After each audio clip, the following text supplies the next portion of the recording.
Pour clôturer sa saison musicale 2011-2012 à Venise, le Palazzetto Bruzzane, centre de musique romantique française, présente son nouveau festival entièrement dédié à la figure d'un compositeur romantique oublié, Théodore Dubois.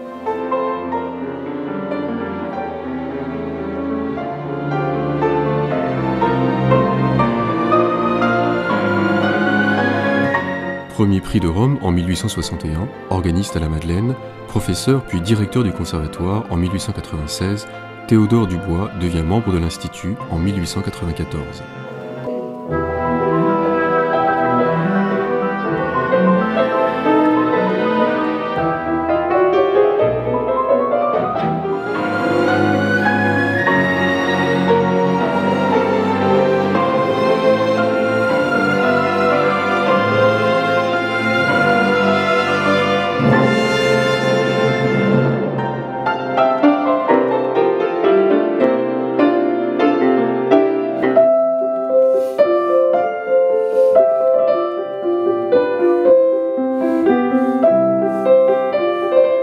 L'auteur d'un traité d'harmonie, à tort jugé rébarbatif, est une figure incontournable du milieu musical en France, du Second Empire à la Troisième République. Pour autant, son œuvre de compositeur est à redécouvrir et le Palazzetto Bruzzane, du 14 avril au 27 mai 2012, propose la réhabilitation d'un musicien passablement mésestimé. Théodore Dubois est très connu pour son traité d'harmonie et c'est peut-être là ce qui, à son époque, en a fait un compositeur adoubé, mais aujourd'hui un compositeur un peu moqué, parce que comme tous ceux qui ont laissé des traités théoriques de solfège, d'harmonie ou autres, on ne le regarde que comme un compositeur indigne d'avoir produit de la vraie musique puisqu'il était théoricien. Et on ne sait plus que Dubois a laissé des centaines d'œuvres de tout type qui sont extrêmement intéressantes, pas seulement en termes de curiosité, mais véritablement en termes d'esthétique personnelle. Les concerts qui s'annoncent prolongent une série de précédentes découvertes. Ils confirment la valeur d'un tempérament original qui, à l'heure de l'éclectisme triomphant et du wagnérisme, incarne ce bel idéal académique qui cultive équilibre, mesure, clarté. Théodore Dubois est aussi une personnalité mobile et curieuse qui a su faire évoluer ses propres convictions esthétiques, au contact de Ravel et de Debussy. Les premières partitions retrouvées désignent une écriture subtile et raffinée, séduisante et dramatique. Ces motets parisiens pour la Madeleine, l'oratorio Le Paradis perdu de 1878, comme plusieurs œuvres marquantes dans le genre de la musique de chambre et du concerto, ont amorcé la redécouverte de Théodore Dubois.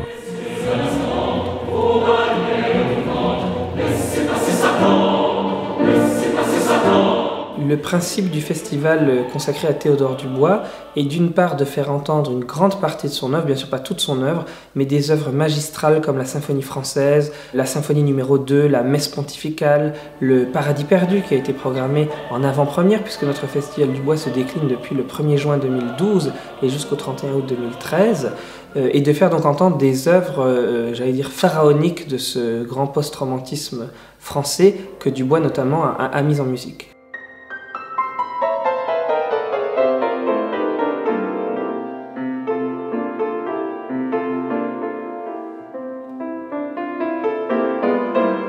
En avril et en mai 2012, le Palazzetto Bruzzane va plus loin encore, en programmant les grandes œuvres orchestrales comme la Symphonie française, l'ouverture symphonique ou la Symphonie numéro 2 en ré majeur, et sacrées, telle la Grande Messe pontificale.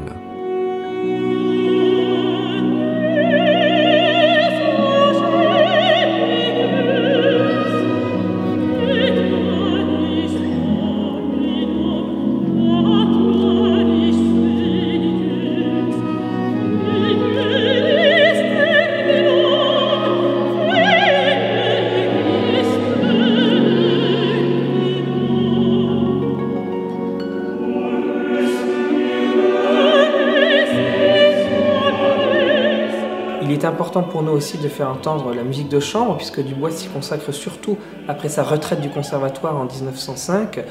à une époque où il retourne dans ses terres, et dans son appartement parisien, et continue à produire, voire même va produire les œuvres les plus importantes, son quintette avec piano, ses quatuors à cordes, son quatuor avec piano, ses 2 trios avec piano, donc des choses qui méritent vraiment d'être jouées et enregistrées.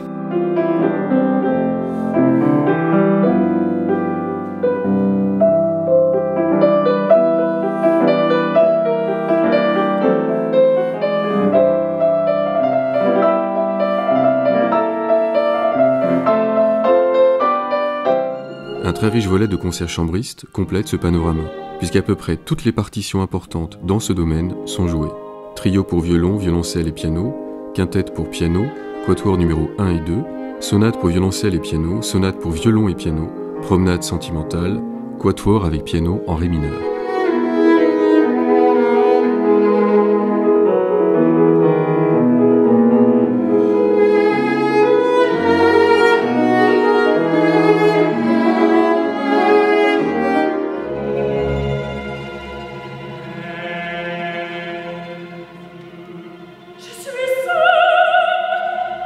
En intitulant son nouveau festival « Théodore Dubois et l'art officiel », le Palazzetto Bruzzane éclaire aussi le rapport complexe des musiciens académiques avec le régime et les commandes d'État.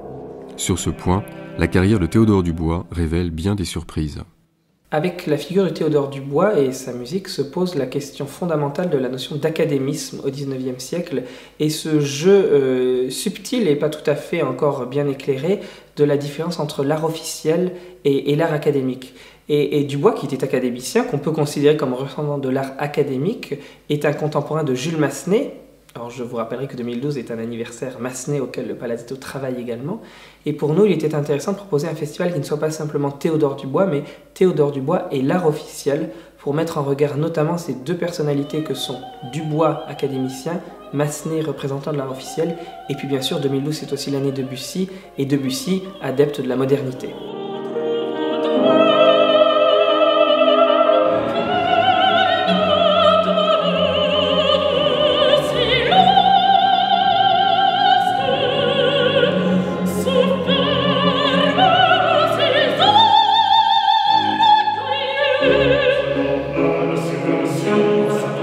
S'il fallait en quelques mots définir la différence entre l'art officiel et l'art académique, je dirais que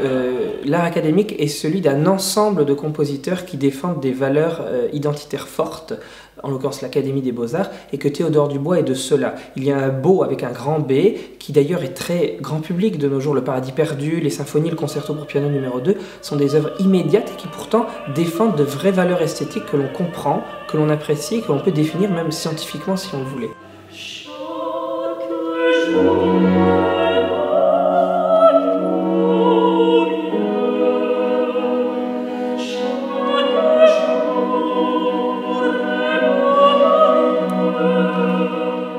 A l'inverse, l'art officiel, celui défendu par l'État à travers des organismes comme la Société nationale de musique ou le théâtre lyrique, prône avant tout la personnalité. Et donc des gens comme Jules Massenet, qui d'ailleurs est aussi académicien, mais des gens qui illustrent plutôt l'art officiel que l'art académique, sont des gens qui s'illustrent eux-mêmes, j'allais dire qui illustrent une personnalité en rupture avec les autres. Et donc, si vous voulez, toute cette problématique de l'époque de Dubois, si l'on évacue la modernité d'un Debussy ou d'un Vincent d'Indy, c'est finalement de se mettre à défendre des personnes ou des théories esthétiques.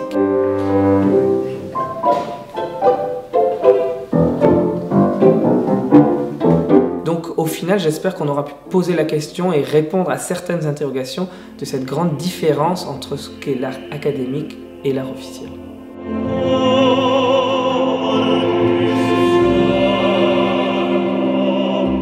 Le festival Théodore Dubois et l'art officiel, présenté par le Palazzetto Bruzzane, centre de musique romantique française, se déroule à Venise du 14 avril au 27 mai 2012.